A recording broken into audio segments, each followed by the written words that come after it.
Hello everyone and welcome back to Let's Play Evil Genius. I'm Mark91 and as you can see, well, if you've been following my videos, you can notice a couple of differences.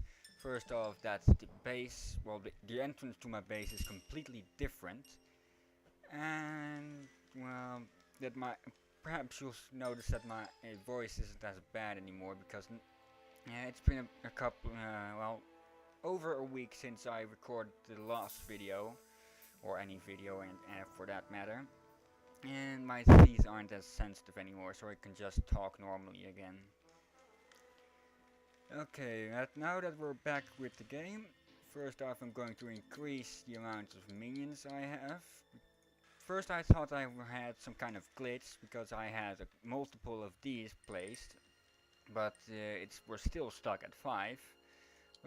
Then they placed the first bunk bed and suddenly, 18 minions of available space. So I was a bit stupid because I reinstalled the game twice because I thought it was a glitch.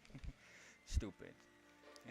Later I'll upgrade the game back to the latest version with, yes, to that latest version. Plus the data from the bonus disc, which can be downloaded from the internet. But I won't do that of unofficial patch anymore, because that's when it's screwy at some parts, like the name there. Over here you can see the beginning of a trap setup I've got. First let me explain a bit about my interesting way to build this all of here. The reason I did it all like this is to confuse and delay any intruders. This first door is set to 1 because most agents don't show any interest in level 1 doors, but over here is a level 2 door, which they can't directly see, so they won't get too curious and go looking in here. But if they do come looking over here, they'll have to go through a lot of corridor to get to the base. And even then they'll run into a layer of useless base parts, where they'll find nothing of heat that can bring any heat. I'll make some traps in this part later on. But first, I'm going to stick with this bit as a bit of a bit of a test. The reason these dead ends are here is because since agents are drawn to level 2 doors and higher, I can place doors in here and lure them into dead ends, wasting their time even more, till they go back home. But I can get some more minions. Yes, I'll build the freezer in a bit when I get access to the armory. Until then I'm just keeping the corpses of the investigators in a dead end that the construction workers have no business at.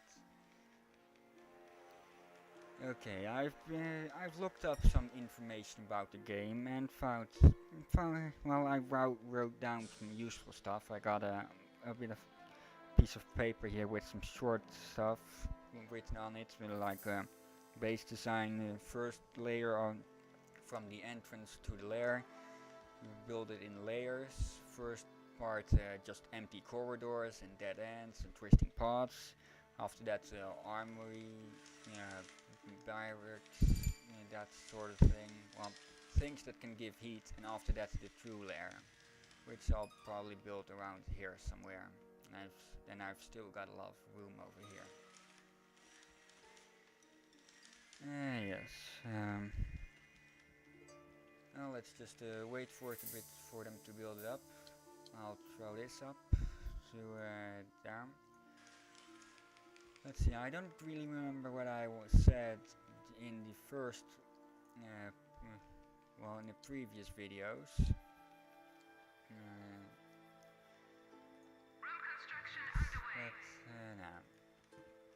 Oh yes, one thing I'm going to do is when I'm going to just construct a room or such, I'll cut out any footage that's just building and such. They build over here. Let's see. control room that'll go around here. That should do, I think. We'll see. A door, because this place does bring heat. Well, does give heat if any investigators find it. Six control panels. Oh, autosave. Yeah, that appears occasionally. I'll keep a bit of space between them so they don't have to walk around it all the whole way. I'll put in 6 of these. Yeah, I'll put them against the wall. And then we'll build some memory banks. What these things do is well, the control panels are for the world domination map, where they'll reveal information on countries that are the various countries. Most of them, most of them differ in how many control panels you need to see the information of it, like how much cash there, how wealthy the place is, and how well defended it is. Which helps a lot when performing acts of infamy. Let's see, it's started. The freezer room and the stronghold. I'll build the stronghold now, and I'll put it, let's see, here.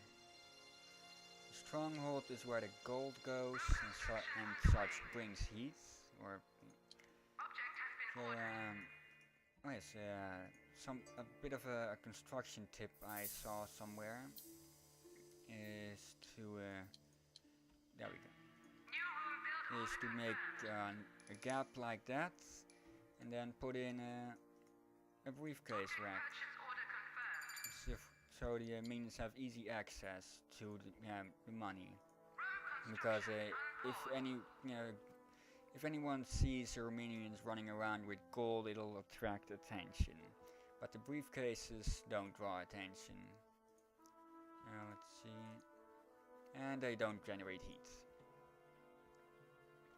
Okay, control room, strong room. Now it's just waiting for things to build up. Yeah, construct control room, then we'll get access to more stuff. Yeah, I made this gap here in preparation for traps.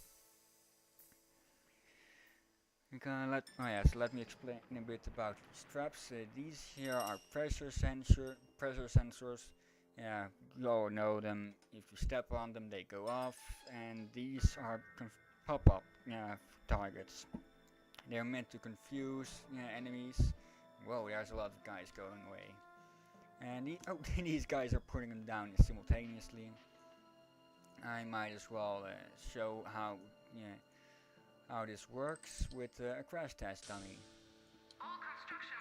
These dummies are useful for testing your traps. But what happens is when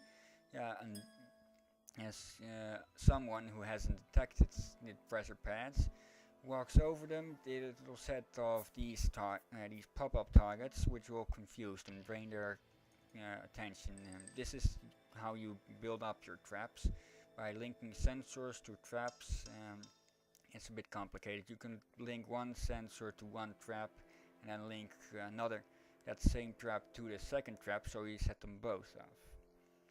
Of course, this of course is very simple, but I will probably make more complicated setups later on, like where I use the wind machine trap to blow enemies from let's say here all the way back to here, or blow them straight into a wall and into a gas trap.